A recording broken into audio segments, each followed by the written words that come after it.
Hydrogen के समस्थानिक, सबसे पहले हम क्या देखेंगे, हाइड्रोजन के समस्थानिक पढ़ते हैं। हाइड्रोजन के समस्थानिक, हाइड्रोजन के समस्थानिक कितने होते हैं? एक समस्थानिक होता क्या है? एक ही तत्व के वे परमाणु जिनका परमाणु क्रमांक समान व परमाणु भार भिन्न भिन्न रहता है समस्थानिक कहलाते हैं। हाइड्रोजन के 3 समस्थानिक होते हैं, 1H1, 1H2 और 1H3, जिनके क्रमशः नाम होते हैं। 1H1 का नाम होता है प्रोटियम, सेकंड 1H2 का नाम होता है ड्यूटीरियम और 1H3 का नाम होता है ट्राइटियम नाम होता है इसका। और इनके क्रमशः प्रोटॉन की संख्या कितनी होती है? 1H1 में प्रोटॉन की संख्या 1 रहेगी और सेकंड वाले में भी प्रोटॉन की संख्या 1 रहेगी और थर्ड वाले में भी हमारी प्रोटॉन की संख्या 1 ही रहेगी। लेकिन हमारी न्यूट्रॉन की संख्या 1H1 में 0 होगी और हमारे सेकंड 1H2 में हमारी न्यूट्रॉन की संख्या कितनी होगी? n बराबर 1 होगी और थर्ड वाले में हमारी न्यूट्रॉन की संख्या 2 होगी। और हमारा जो परमाणु क्रमांक होगा सबका जो प्रोटॉन की संख्या होगी वो 1 होगी। ये हमारे समस्थानिक कहलाते हैं। आगे टॉपिक देखते हैं, ऑर्थो तथा पैरा। ऑर्थो को हम O लिखते हैं तथा पैरा को हम P लिख सकते हैं। P para hydrogen. जब हाइड्रोजन एटम आपस में सहसंयोजक बंध बनाकर हाइड्रोजन की रचना करते हैं तो दोनों परमाणुओं के चक्रण की दिशा, इलेक्ट्रॉनों के चक्रण की दिशा कैसी होती है? एक दूसरे के विपरीत होती है, एक दूसरे के विपरीत होती है।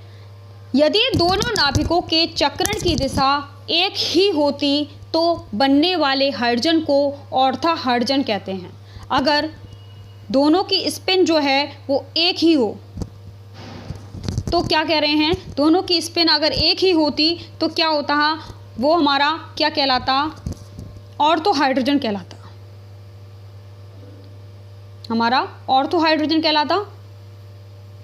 और अगर यदि चक्रण की दिशा एक दूसरे के विपरीत होती तो क्या होता? बनने वाला हाइड्रोजन गैस पैरा हाइड्रोजन कहलाता।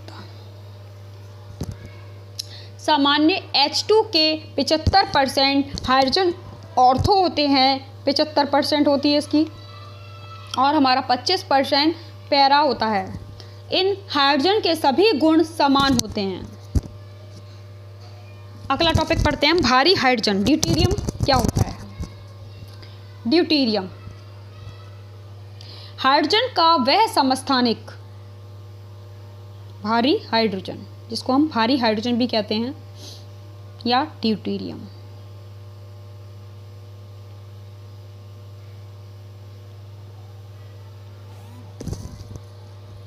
हाइड्रोजन का वह समस्थानिक जिनका Z बराबर 1 होता है और A बराबर 2 होता है वह भारी हाइड्रोजन कहलाती हैं। इसके नाभिक में एक प्रोटॉन होता है तथा एक न्यूट्रॉन होता है। कक्षा में एक इलेक्ट्रॉन होता है। कक्षा में कितने इलेक्ट्रॉन होते हैं? एक इलेक्ट्रॉन होता है। भारी हाइड्रोजन कहलाती हैं। अब हम इनके बनाने की विधि देखेंगे, ड्यूटीरियम की बनाने की विधियां।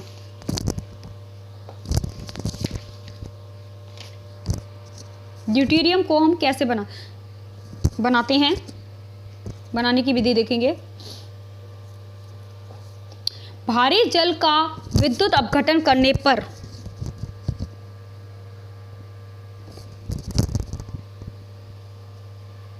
भारी जल का जब हम विद्युत अपघटन कराते हैं तो हमें क्या प्राप्त होता है? इस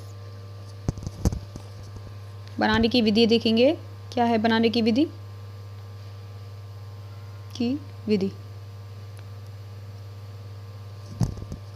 भारी जल का विद्युत अपघटन करने पर भारी हाइड्रोजन प्राप्त होता है। जब हम भारी जल का क्या कराते हैं? विद्युत अपघटन कराते हैं तो क्या होता है? हमें क्या प्राप्त होता है? भारी हाइड्रोजन प्राप्त होती है। D2 जिसको हम भारी हाइड्रोजन कहते हैं, पहला हमारा हो गया विद्युत अपघटन से। भारी जल की सोडियम धातु से क्रिया करने पर, भारी जल को जब हम, ये D है, H2O नहीं है, सॉरी, D2O। सेकेंड है हमारा D2O 2D2O प्लस सोडियम से क्रिया कराते हैं तो हमें क्या प्राप्त होता है? ड्यूटेरियम गैस उत्पन्न होती है। NaOD, जिस टाइप से हमारा NaOH बनता उसी टाइप से ये NaOD बन जाएगा। NaOD plus D2, deuterium gas उत्पन्न होती है। थर्ड है हमारा लाल तप्त आयरन धातु पर वाष्प प्रवाहित की जाती है, वाष्प प्रवाहित करने पर हमें क्या प्राप्त होता है? ड्यूटेरियम गैस प्राप्त होती है।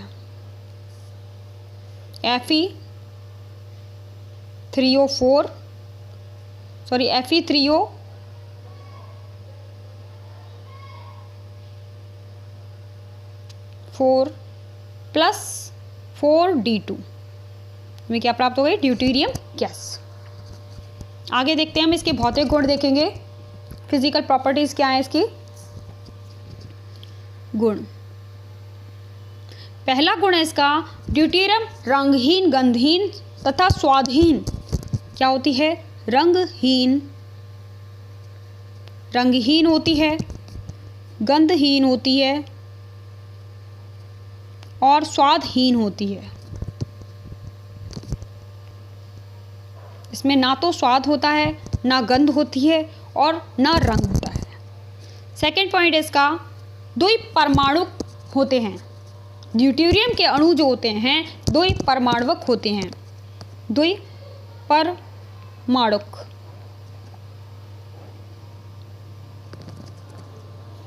अब हम रासायनिक गुण देखेंगे, केमिकल प्रॉपर्टीज देखेंगे इसकी। केमिकल प्रॉपर्टीज,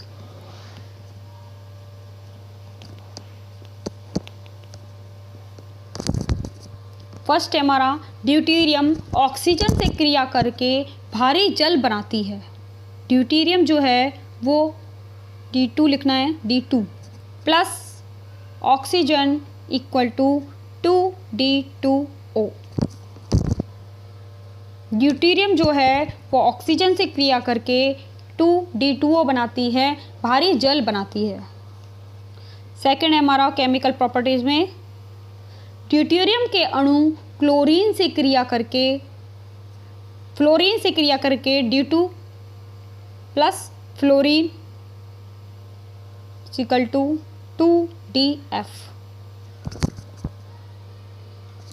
करके ड्यूटेरियम फ्लोराइड बनाते हैं। ड्यूटेरियम, इसका नाम क्या है? Deuterium fluoride.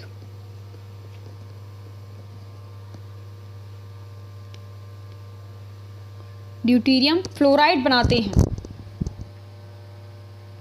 अगला पॉइंट देखते हैं केमिकल प्रॉपर्टीज में। थर्ड पॉइंट हमारा क्या है? यह सोडियम से क्रिया करके सोडियम ड्यूटेराइड बनाता है। Sodium deuteride Na plus D2 equal to 2NaD।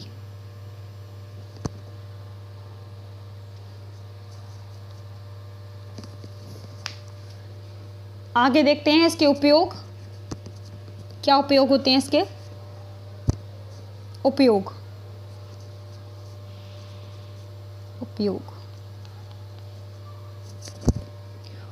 नाभिकीय संलयन में न्यूट्रॉन मंदक के रूप में कृत्रिम विघटन प्रक्रियाओं में बमबारी करने में किया जाता है।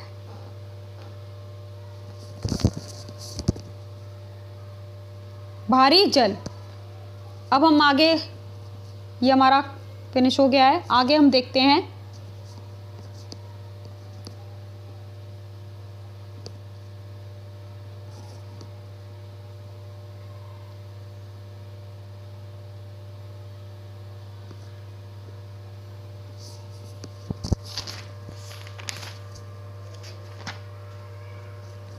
हम देखते हैं आवर्त सारणी में हाइड्रोजन की स्थिति की विवेचना कीजिए।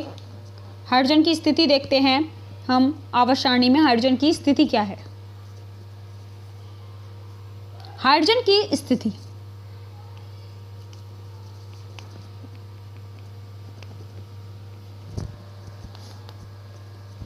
आवर्त सारणी में संसार के सबसे हल्के तत्व हाइड्रोजन, जिसके नाभिक में कोई न्यूट्रॉन नहीं होता, अतः इसकी स्थिति स्थिर नहीं है। इसका इलेक्ट्रॉनिक विन्यास प्रथम वर्ग के तत्वों तथा सातवें वर्ग के तत्वों से मिलता है, अतः इसे प्रथम एवं सातवें दोनों वर्गों में स्थान मिलना चाहिए। अब हम प्रथम समूह में स्थान देने का कारण देखेंगे। प्रथम समूह में स्थान क्यों दिया गया है, इसकी वजह क्या है। पहला है हमारा इलेक्ट्रॉनिक विन्यास। इसका जो इलेक्ट्रॉनिक विन्यास है क्या है, हमारा हाइड्रोजन का 1 होता है और इसका इलेक्ट्रॉनिक विन्यास एसपीडीएफ में देखें तो 1s1 होता है, जो कि हमारे फर्स्ट वर्ग के तत्वों से मिलता है। एलआई का, जैसे कि हम एलआई का देखें, लिथियम का देखें, जो कि परमाणु क्रमांक 3 होता है और परमाणु इसका इलेक्ट्रॉनिक विन्यास 1s1 ये होता है, जो कि हमारे फर्स्ट वर्ग के तत्वों से हाइड्रोजन का मैच खा रहा है। इसलिए हमने इसको हाइड्रोजन को कहाँ रखा गया है, प्रथम वर्ग में समूह में स्थान देना उचित है, मतलब सही है। अगला पॉइंट देखते हैं हम। सेकंड पॉइंट है हमारा संयोजकता, बैलेंसी। जब हम बैलेंसी देखते हैं इसकी, अगर हम इसकी बैलेंसी पे आएँ, बैलेंसी की बात करें तो क्या होता है, हाइड्रोजन की बाहरी कक्षा में एक इलेक्ट्रॉन होने के कारण संयोजकता भी एक होती है। प्रथम समूह के तत्वों की संयोजकता भी एक होती है, तो हमारा इसको फर्स्ट वर्ग में रखना उचित है। थर्ड पॉइंट, धनायन बनाने की प्रवृत्ति। प्रथम समूह के सभी तत्वों में बाहरी कक्षा का इलेक्ट्रॉन त्याग कर धनायन बनाने की प्रवृत्ति होती है, परंतु फिर भी जलीय विलयनों में धनायन के रूप में रहती है। हाइड्रोजन सहसंयोजक बंध बनाता है, लेकिन फिर भी इनमें जलीय विलयनों में धनायन के रूप में रहती है। अब यौगिक को बनाने की प्रवृत्ति देखें तो हाइड्रोजन से बनने वाले यौगिकों की प्रवृत्ति प्रथम समूह के तत्वों की भांति होती है, जैसे कि HCl और हम देखें NaCl, KCl और HNO3। अब हम बात करें सातवें वर्ग में स्थान देने का कारण क्या है। ये तो हमारे फर्स्ट वर्ग में स्थान देने के कारण थे। अब हम देखें कि सातवें वर्ग में इन्हें क्यों स्थान दिया गया है। सातवें वर्ग में स्थान क्यों दिया है, इसकी वजह क्या है, क्योंकि हाइड्रोजन जो है H2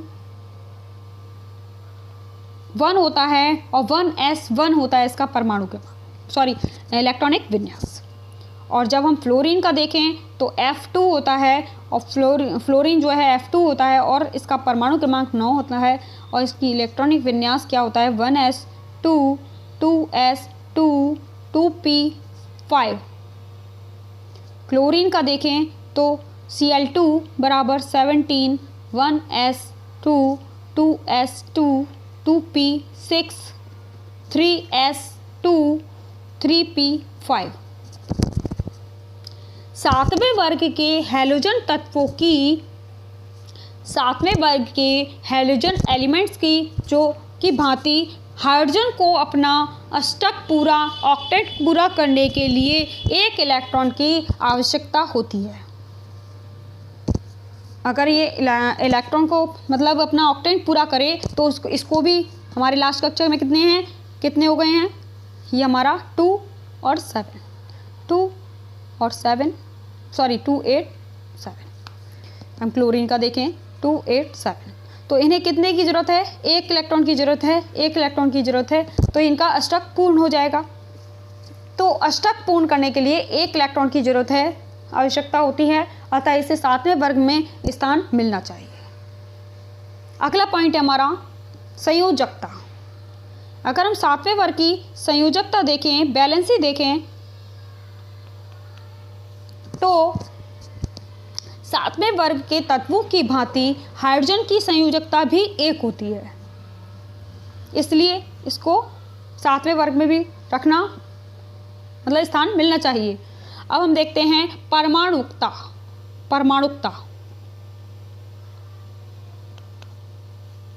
7वें वर्ग की भांति हाइड्रोजन जो है वो द्वि परमाणुविक है। अब अगला पॉइंट देखें, बॉन्ड बनाने की प्रवृत्ति।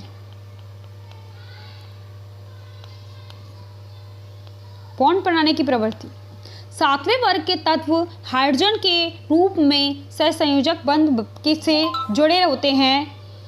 सहसंयोजक बंध से जुड़े होते हैं। हाइड्रोजन भी सहसंयोजक बंध से जुड़ी होती है। अगला पॉइंट है हमारा आयनीकरण विभव।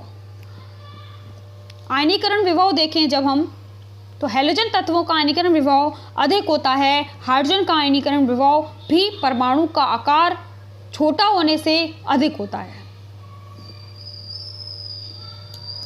अगला पॉइंट है यौगिक बनाने की प्रवृत्ति देखें, तो हैलोजन तत्वों की भांति हाइड्रोजन भी क्या करता है, हैलोजन की भांति हाइड्रोजन सोडियम से क्रिया करके, सोडियम, पोटेशियम और मैग्नीशियम से क्रिया करके क्या बनाता है, NaH, NaCl, ये हमारा हैलोजन बना रहा है। इसी टाइप से हमारा हाइड्रोजन भी बनाता है और NaBr। प्रथम समूह के ऑक्साइड क्षारीय प्रकृति के होते हैं। 7वें समूह के ऑक्साइड अम्लीय प्रकृति के होते हैं, परंतु हाइड्रोजन का ऑक्साइड उदासीन होता है। अतः इसे ना तो पहले वर्ग में और ना ही 7वें वर्ग में स्थान देना चाहिए। कुछ वैज्ञानिकों के अनुसार हाइड्रोजन को 4थे वर्ग में स्थान देना चाहिए, क्योंकि 4थे वर्ग की भांति इसकी बाहरी कक्षा आधी भरी तथा आधी खाली होती है। अतः यह निष्कर्ष निकलता है कि हाइड्रोजन की स्थिति कुछ अनिश्चित है। अतः इसे हाइड्रोजन आवर्त सारणी की खुरापती तत्व कहते हैं। ये था हमारा हाइड्रोजन के बारे में, हाइड्रोजन की स्थिति कहाँ होनी चाहिए। अगला टॉपिक हम अगले वीडियो में पढ़ेंगे। जब तक मेरे चैनल को सब्सक्राइब करके ज़रूर रखें जिन्होंने ना करा हो तो, और वीडियो को शेयर एंड लाइक करना ना भूलें।